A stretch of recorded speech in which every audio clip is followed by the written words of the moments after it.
বন্ধুরা, ছেলে খুব অসুস্থ, সেই কারণে আজকের বিশেষ কিছু রান্না করতে পারিনি। ছেলের জন্যই মাগুর মাছের ঝোল করেছিলাম, ওটাই আমি আপনাদেরকে দেখাচ্ছি। তো চলুন আপনারা ওটাই দেখতে থাকুন।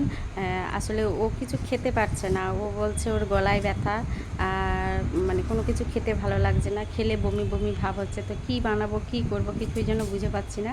তো ওর বাবা বাজার থেকে জিওল মাছ এনেছিল, মাগুর মাছ, ওটা দিয়েই মাগুর মাছটাকে না ভেজে এমনি সেদ্ধ করেই দেব জিরে বাটার জল এতে জিরে বাটা দিয়ে। তো ওটাই ওকে দেব, আর ঝাল ফাল একদম দেব না, একদম প্লেন রান্না। হয়তো আপনাদের খুব একটা ভালো লাগবে না, কিন্তু এটা যারা অসুস্থ থাকে তাদের মুখে এটা খুবই ভালো লাগবে। আপনারাও বাড়িতে এটাই ট্রাই করবেন। তো চলুন দেখতে থাকুন আমি আজকে কীভাবে ঝোলটা বানাচ্ছি। এই দেখুন, অসুস্থ ছেলের জন্য মাগুর মাছের ঝোল বানাচ্ছি। আলু ফালু কিছুই দেবো না, জাস্ট অল্প একটু সাদা তেল দিয়েছি আর একটু অলিভ অয়েল দিয়েছি আর পেঁয়াজ কুচি, তেজপাতা।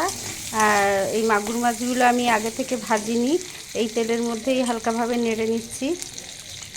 এখন একটু দিয়ে নেবো হলুদ, লঙ্কা ফঙ্কা কিছুই দেব না, কারণ এমনি অসুস্থ, এই অবস্থায় যদি ঝাল লেগে যায় আর একদমই খাবে না। তো বন্ধুরা, ঝোলটা আজকের কেমন হচ্ছে অবশ্যই কমেন্ট করবেন। জাস্ট একটু সেদ্ধ করে দেওয়া, আর এর মধ্যে আমি একটু দিয়ে দেবো জিরের বাটা, গোটা জিরে। আমি কাঁচা জিরেটা বেটে নিয়েছি, ওটাই দিয়ে দেবো। এখন ঝোলটা ফুটে যাক, ওটা জিরের বাটাটা আমি নাবানোর আগে দেবো। তো কেমন হয়েছে বন্ধুরা অবশ্যই কমেন্ট করে জানাবেন। দেখুন বন্ধুরা, আমি ছেলের জন্য এই যে মাগুর মাছের ঝোলটা আমার হয়ে গেছে, ছেলের জন্য বানিয়েছি, আপনাদেরকে আগেই বলেছিলাম। তো এটাতে আমি একটু জিরে বাটা দিয়েছি, কাঁচা জিরে আমি শিলবাটায় বেটে নিয়েছিলাম। তো কেমন হয়েছে আমার ঝোলটি অবশ্যই আপনারা কমেন্ট করবেন। যারা ইউটিউব থেকে দেখছেন অবশ্যই আমার চ্যানেলটি সাবস্ক্রাইব করবেন, আর যারা ফেসবুক থেকে দেখছেন তারা অবশ্যই লাইক কমেন্ট শেয়ার করবেন। আপনাদের একটা লাইক কমেন্ট শেয়ার আমাকে এত কষ্টের মধ্যেও ভিডিও বানাতে উৎসাহ দেয়। অবশ্যই আপনারা কিন্তু শেয়ারটা করে দেবেন।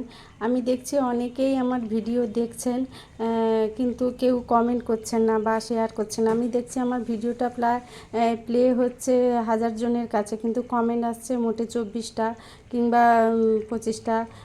তো কোথাও হয়তো সেটাও হচ্ছে না। তো প্লিজ বন্ধুরা, এরকম করবেন না। যাদের সামনে এই ভিডিওটি আসবে অবশ্যই আপনারা লাইক কমেন্ট শেয়ার একটু করে দেবেন, এতে আমার কষ্টটা একটু হলেও দূর হয়। সবাই ভালো থাকবেন। এখানে এই দেখুন বন্ধুরা, আমি ঝোলটা ঢেলে নিয়েছি, আমার ঝোলটা ঠিক এই রকম হয়েছে।